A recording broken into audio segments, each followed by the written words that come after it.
Hello दोस्तों, नमस्कार। आप सभी का स्वागत है हमारे यूट्यूब चैनल यूथ इंस्पायर्ड में। आज की वीडियो शुरू करने से पहले हम सब नमन करते हैं उन शहीदों को जिन्होंने लद्दाख के गलवान घाटी में अपनी मिट्टी की रक्षा करते हुए अपने प्राणों को न्यौछावर कर दिए। आज की वीडियो में हम जानेंगे 8 से 14 जून के बीच देश और दुनिया में कौन-कौन सी घटनाएं घटी और उनसे संबंधित प्रश्नों के बारे में। अगर हमारी वीडियोस आपको पसंद आए तो लाइक और शेयर करना ना भूलें और सब्सक्राइब भी जरूर करें। हमारे चैनल पर इंग्लिश, मैथमेटिक्स और रीजनिंग की वीडियोस भी अपलोड हो चुकी हैं। आप लोग उन्हें भी जरूर देखें और हमारे चैनल के साथ बने रहें। इसी के साथ शुरू करते हैं आज के वीडियो का पहला प्रश्न। आज के वीडियो का पहला प्रश्न है, वित्त वर्ष 2020-21 के लिए केंद्र सरकार ने झारखंड के लिए जल जीवन मिशन के लिए कितनी धनराशि के आवंटन का प्रावधान किया है? इसका उत्तर है 572 करोड़ रुपए। जल जीवन मिशन केंद्र सरकार का एक बहुत ही महत्वाकांक्षी प्रोजेक्ट है।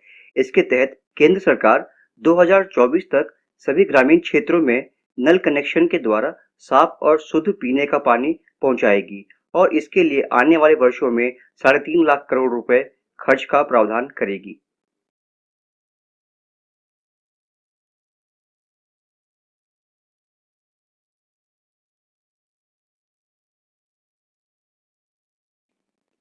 गिर अभयारण्य में एशियाई शेरों की आबादी में कितने प्रतिशत की वृद्धि दर्ज की गई है? इसका उत्तर है 28.87%। इसी के साथ वर्तमान में एशियाई शेरों की कुल संख्या 674 हो गई है। गिर अभयारण्य गुजरात राज्य में स्थित है और एशियाई शेरों के लिए प्रसिद्ध है। अगला प्रश्न है, हाल ही में किस राज्य ने अपने पर्यावरण मंत्रालय का नाम बदलकर पर्यावरण एवं जलवायु परिवर्तन मंत्रालय करने का प्रस्ताव पारित किया है? इसका उत्तर है महाराष्ट्र की सरकार ने। जानते हैं इसके बारे में? विश्व पर्यावरण दिवस यानी कि 5 जून के अवसर पर महाराष्ट्र की कैबिनेट ने इस प्रस्ताव को पारित किया। महाराष्ट्र के मुख्यमंत्री हैं उद्धव ठाकरे और यहाँ के राज्यपाल है भगत सिंह कोश्यारी जी। भगत सिंह कोश्यारी जी उत्तराखंड के मुख्यमंत्री भी रह चुके हैं।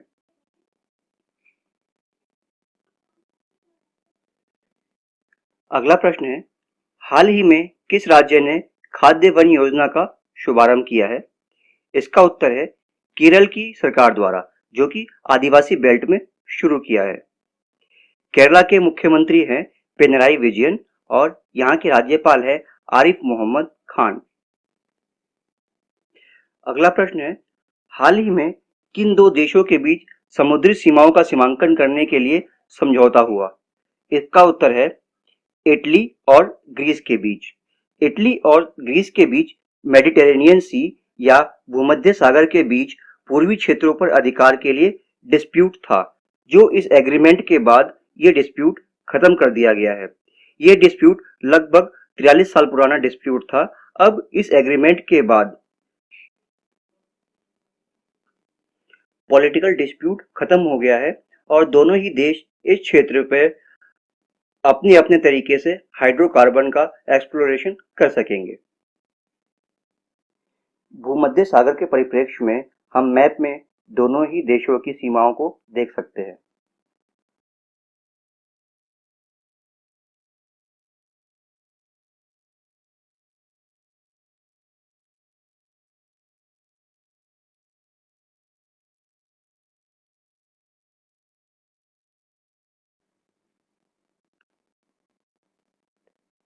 अगला प्रश्न है, वरिष्ठ नागरिकों के लिए पंचवटी योजना की शुरुआत किस राज्य में हुई है? इसकी शुरुआत हुई है हिमाचल प्रदेश में। इस योजना में वरिष्ठ नागरिकों को मनरेगा के तहत लाया जाएगा और उन्हें रोजगार प्रदान किया जाएगा। अगला प्रश्न है, हाल ही में आईसीएआर ने नए उत्पादों के लिए संयुक्त अनुसंधान परीक्षण के लिए किस संस्थान के साथ समझौता ज्ञापन पर हस्ताक्षर किए? इसका उत्तर है Indian farmers fertiliser cooperative limited यानी कि इफ्को। इफ्को की स्थापना 1967 में की गई थी। जानते हैं आईसीएआर के बारे में? ICAR का पूरा नाम है Indian council of agriculture research. इसके प्रेसिडेंट हैं नरेंद्र सिंह तोमर और इसका मुख्यालय नई दिल्ली में है।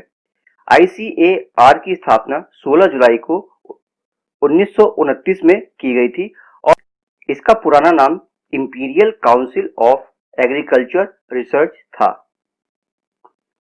अगला प्रश्न है, हाल ही में प्रसिद्ध संगीतकार शोभा शेखर को किस अवार्ड से सम्मानित किया गया है? इसका उत्तर है ऑस्ट्रेलिया का order of Australia award. Australia की राजधानी है कैनबरा। इस वर्ल्ड यूनिवर्सिटी रैंकिंग 2021 में किस विश्वविद्यालय को पहला स्थान प्राप्त हुआ है? इसका उत्तर है मैसाचुसेट्स यूनिवर्सिटी।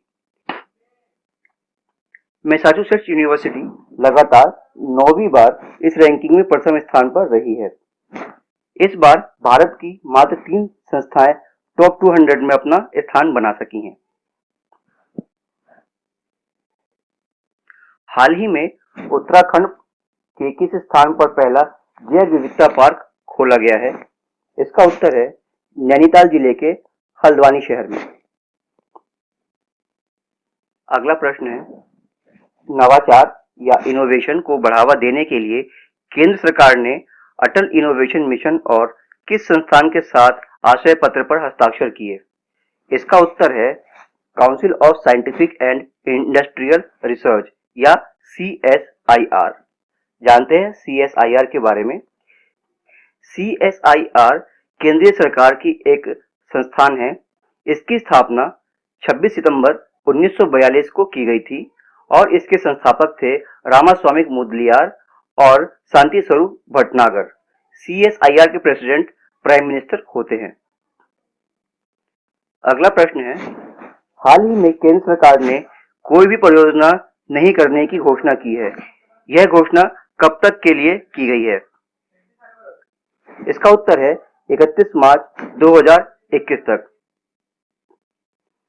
आप सभी को पता है कोरोना पेंडेमिक की वजह से अर्थव्यवस्था को भारत ही नहीं पूरे विश्व को बहुत तगड़ा झटका लगा है और इसकी वजह से अर्थव्यवस्था बहुत पीछे चली गई है।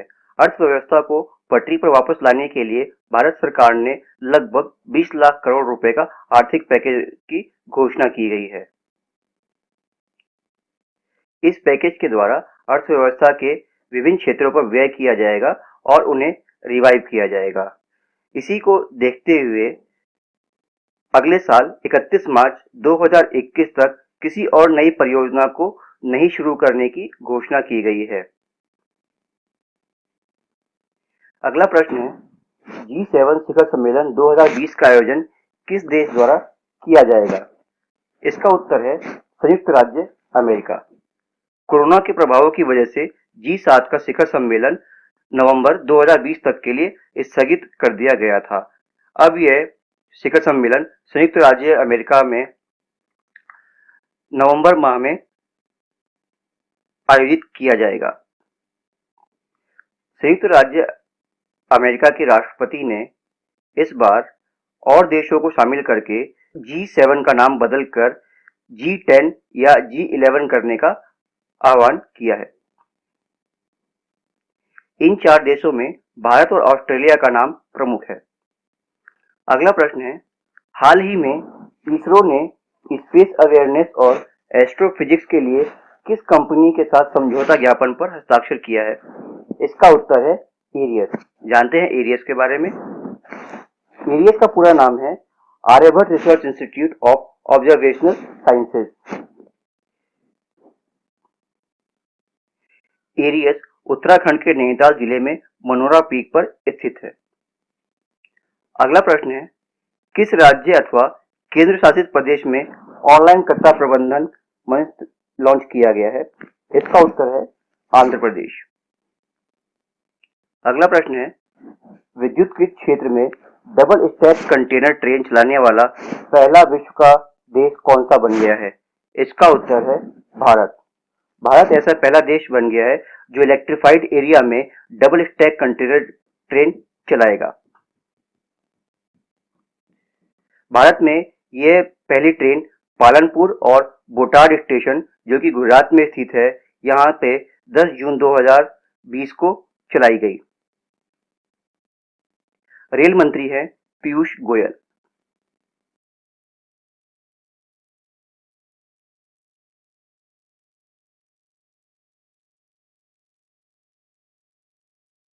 अगला प्रश्न है, महिलाओं के लिए स्त्री कार्यक्रम की शुरुआत किस शहर की पुलिस द्वारा की गई है? इसका उत्तर है हैदराबाद पुलिस द्वारा। स्त्री का पूरा नाम है C trans for respect, equality and empowerment.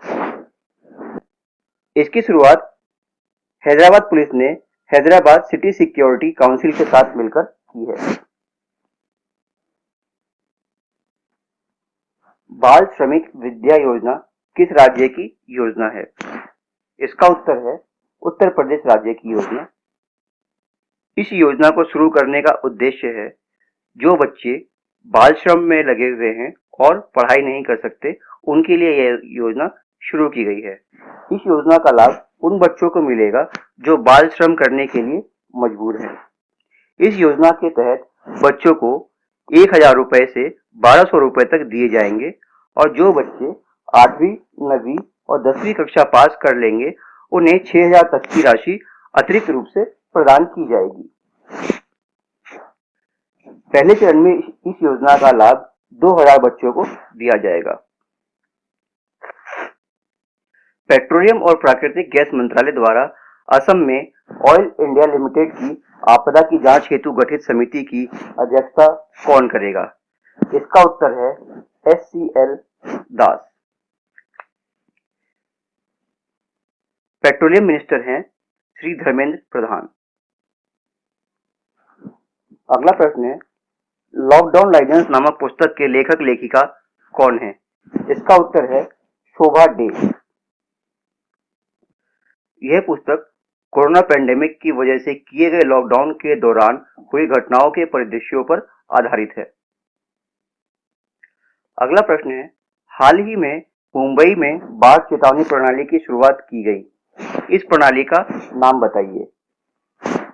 इस प्रणाली का नाम है आई फ्लो। इस प्रणाली की शुरुआत संयुक्त रूप से महाराष्ट्र के मुख्यमंत्री उद्धव ठाकरे तथा पृथ्वी विज्ञान मंत्री डॉक्टर हर्षवर्धन द्वारा की गई। डॉक्टर हर्षवर्धन भारत के स्वास्थ्य मंत्री भी हैं और हाल ही में इन्हें WHO के अध्यक्ष पद पर भी सुशोभित किया गया है। बाढ़ चेतावनी प्रणाली लगने के बाद यह प्रणाली 24 से 48 घंटे पहले बाढ़ आने की परिस्थितियों के बारे में पहले से सचेत कर देगा और बाढ़ से निपटने के लिए जरूरी कदम उठाए जा सकेंगे। अगला प्रश्न है, निजी बैंकों के स्वामित्व एवं नियंत्रण की समीक्षा करने वाले RBI द्वारा बनाए गए 5 सदस्य समिति के अध्यक्ष कौन होंगे? इसका उत्तर है PK मोहंती। बिहार के खादी का ब्रांड एम्बेसडर किसे चुना गया है? इसका उत्तर है पंकज त्रिपाठी को। पंकज त्रिपाठी एक जाने माने फिल्म कलाकार है और अधिकतर फिल्मों में इन्होंने हास्य कलाकार के रूप में कार्य किया है। आरोग्य पथ नामक national health care supply chain portal किसके द्वारा शुरू किया गया है? इसका उत्तर है स्वास्थ्य और परिवार कल्याण मंत्रालय द्वारा।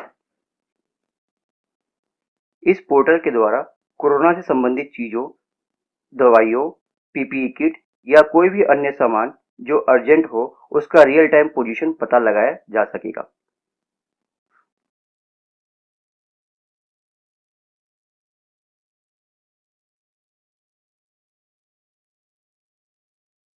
अगला प्रश्न है, कोविड-19 महामारी को समाप्त करने के लिए किस राज्य ने घर घर निगरानी ऐप लॉन्च किया है? इसका उत्तर है पंजाब राज्य। अगला प्रश्न है, हाल ही में किस देश ने भारत के साथ सहयोग विकसित करने और विद्युत क्षेत्र में रणनीतिक हस्तक्षेप करने के लिए समझौता ज्ञापन पर हस्ताक्षर किए? इसका उत्तर है डेनमार्क। डेनमार्क के बारे में जानते हैं।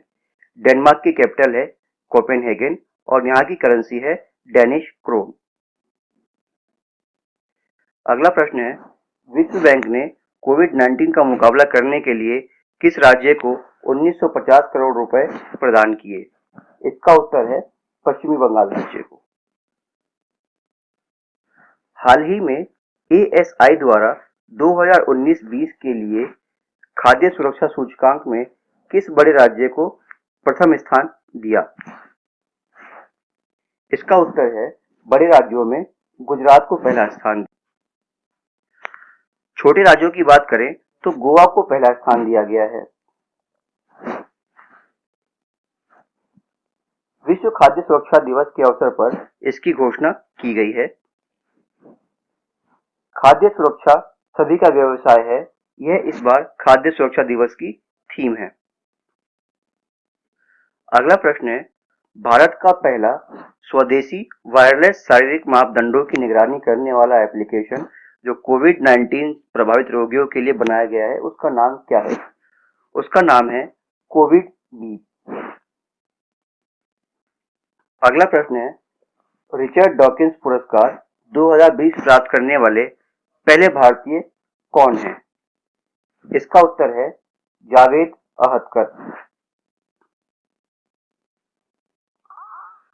तो दोस्तों, इस वीडियो के लिए इतना ही। ये थे 8 से लेके 14 जून के मध्य के करंट अफेयर्स और उनसे संबंधित घटनाएं और प्रश्न। यदि आपको हमारी वीडियो पसंद आई हो तो इन्हें लाइक कीजिए, शेयर कीजिए और सब्सक्राइब कीजिए। मैं फिर से एक बार आपसे गुजारिश करूंगा कि आप हमारी वीडियो उन लोगों के साथ शेयर जरूर कीजिए जो कंपटीशन की तैयारी तो करना चाहते हैं पर दूर दराज की परिस्थितियों में रहने के कारण वो किसी कोचिंग सेंटर से नहीं जुड़ सकते या जिनकी आर्थिक स्थिति ऐसी नहीं है जो कोचिंग सेंटर की फैसिलिटीज को अवेल कर सके। उनके साथ ये वीडियो जरूर शेयर कीजिए। हमारी इतनी कोशिश होगी कि हम उनकी जरूरतों को अपनी वीडियोस के द्वारा पूरा कर सकें। इसीलिए आप ज़्यादा से ज़्यादा हमारी वीडियोस को शेयर कीजिए ताकि ज़रूरतमंद लोगों के पास हमारी वीडियो पहुंच सके। हमारा भी यही प्रयास रहेगा कि हम अच्छे से अच्छा कंटेंट आप लोगों को प्रोवाइड करा सके ताकि आप लोगों को कहीं और जाने की आवश्यकता ना पड़े। आने वाले समय में हम और भी विषयों को ऐड करने जा रहे हैं जिसमें जीएस के सब्जेक्ट भी शामिल होंगे। इसलिए आप लोग हमारे साथ बने रहिए और ज़्यादा से ज़्यादा हमारी वीडियो को आखिर तक देखने की कोशिश कीजिए। इसी के साथ आज के लिए विदा चाहता हूँ। धन्यवाद, नमस्कार।